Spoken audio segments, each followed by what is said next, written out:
நம்ம வாழ்க்கையில் நிறைய நல்லது நடக்கணும் அப்படின்னு எதிர்பார்ப்பு அதிகமாக இருக்குது. பிரச்சனைகள் தீரணும் அப்படின்ற எதிர்பார்ப்பும் அதிகமாக இருக்குது. இது இருக்கிறது தப்பு இல்லை. ஆனால் இது கூடவே சேர்ந்து காலத்தையும் நிர்ணயிக்கிறோம். இத்தனை நாளுக்குள்ள என் பிரச்சனை தீரணும், இத்தனை நாளுக்குள்ள எனக்கு கெட்ட விஷயங்கள் அழியணும் அப்படின்னு காலத்தை நாம் உடனே தீர்மானிக்கிறோம். 3 மாசத்துல என் பிரச்சனை தீரணும், 4 மாசத்துல பிரச்சனை தீரணும்னு இந்த காலத்தை நாம ஃபிக்ஸ் பண்றதால அந்த நாட்களுக்குள்ள அது நடக்காம இருக்கிறதால கடவுள் மேலேயும் அவங்கவுங்க நம்பிக்கை மேலேயும் இழந்து போறதால வாழ்க்கை இன்னமும் மோசமான ஒரு இடத்துல கொண்டு வந்து சேர்க்குது. ஸோ வாழ்க்கையை ஃப்ரீயா விட்டுருங்க. உங்க முயற்சிகள் மட்டும் செய்யுங்க. காலத்தை தயவு செய்து நிர்ணயிக்காதீங்க. காலம் நம்ம கையில இல்லை, கடவுளோட கையில.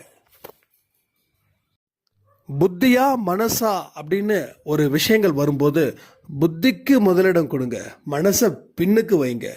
ஏன்னா மனசு சும்மா இருக்கிறதே சோகம்னு நினைக்கும், சோம்பரியா இருக்கிறது நல்லதுன்னு நினைக்கும்.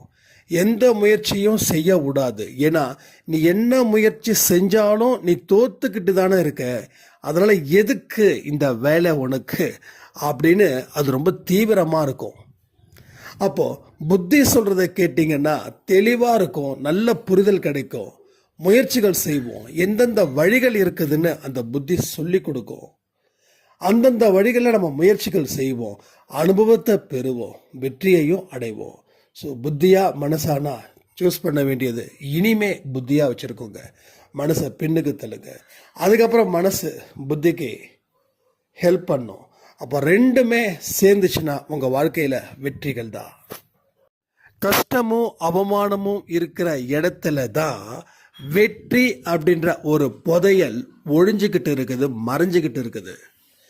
அதை நம்ம கண்டுபிடிக்கணும்னா இந்த பயணத்தை அங்கே இருந்து தான் தொடங்கணும்.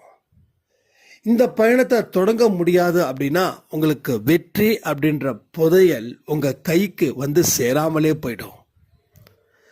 எல்லா மனுஷங்களும் சாதிக்க வேண்டியவர்கள் தான். ஏன்னா கடவுள் எல்லாத்துக்கும் ஒரே மாதிரி தான் படிச்சிருக்காங்க. ஆறறிவு, காலம் எல்லாமே கிட்டத்தட்ட பொதுவான ஒன்று தான். இன்னொரு விஷயமும் இல்லை, ரகசியமும் அடங்கி இருக்குது.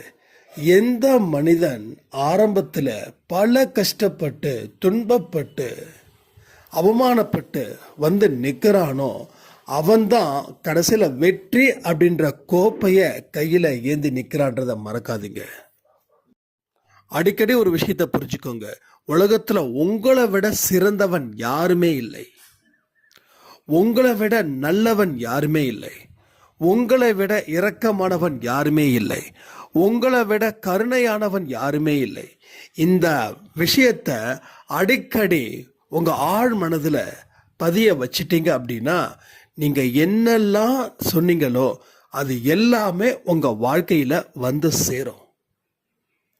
ஆனா நாம இதுக்கு எதிர்ப்பதமா சில விஷயத்த அதிகமா நினைச்சு அதை ஆழ் மனசுல கொண்டு போய் சேர்த்து அங்க இருந்து நம்ம வாழ்க்கைய வேற மாதிரியான வாழ்க்கைய வாழ்ந்துகிட்டு இருக்கோம்.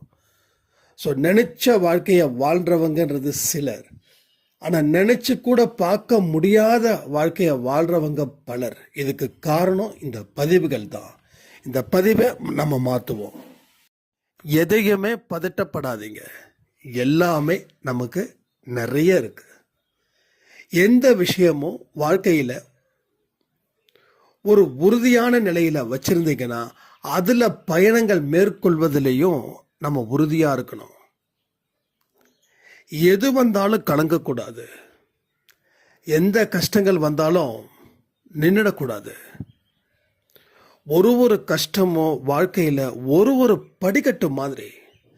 அந்த படிக்கட்டை நீங்க மிதிச்சாதான் வெற்றின்ற படிக்கட்டு சேரும். இவ்வளோ பெரிய படிக்கட்டு இருக்குதுன்னு சொல்லி மலைச்சு போய் நிற்காதீங்க.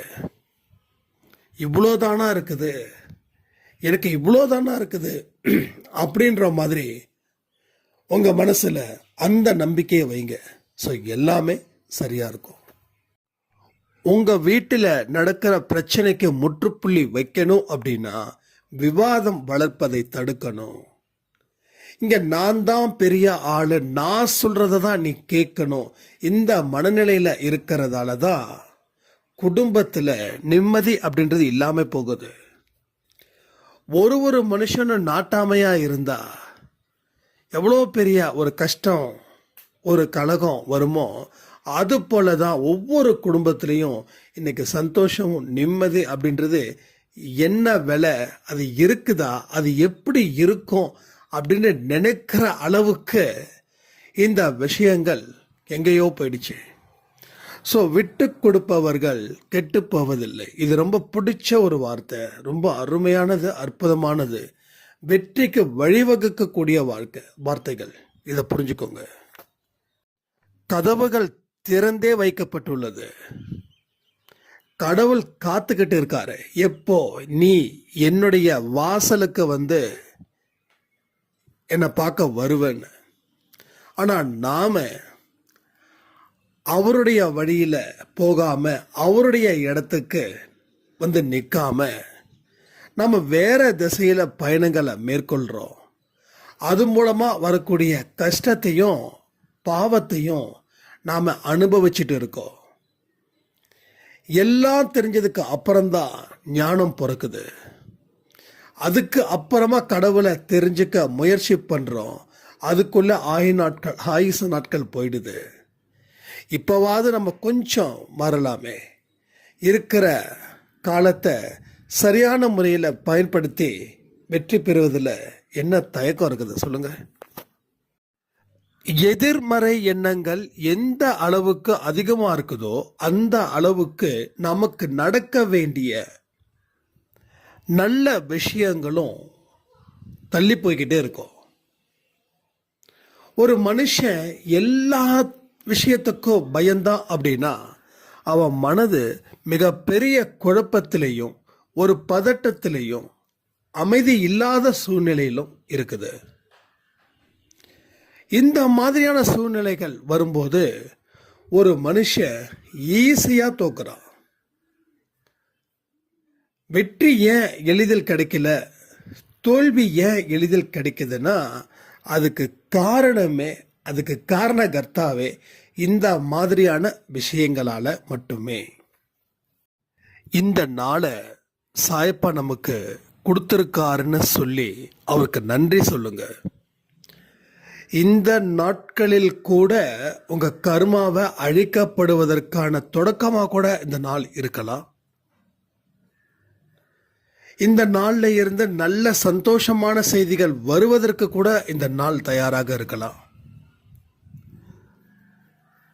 இந்த நாள்ல இன்னும் பலவிதமான அற்புதங்களுக்கு அச்சாரமா இருக்கக்கூடிய நாளா கூட இந்த நாட்கள் இருக்கலாம். ஆனா நம்பிக்கையோட இந்த நாளை கொண்டாடினாதான் உங்களுக்கு இந்த மாதிரியான விஷயங்கள் நடக்கும். சில விஷயங்கள் நடக்காம போறதுக்கு காரணம் நம்ம மனதில் எழக்கூடிய எதிர்மறை எண்ணங்கள்.